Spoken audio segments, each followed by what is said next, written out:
Aimar, sailkapen nagusiko egun errazena izan mozela bagenekin, eta horrela izan da, oso lasai, baina beroak mina egin du hori seguro, eta batez ere biharko bezperan gaude.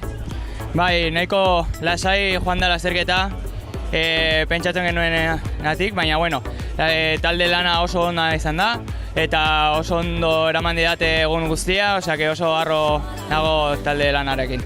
Dana biharkoan erabakiko delakoan gaude, ze espero dezakegu hemen ja zalantza dago ea zenbat aguantatuko duen Tadeo, eremu ondo ezagutzen duzu, duela 2 urte ondo ibili zinean errepide horietan, biharkoa gogorragoa da.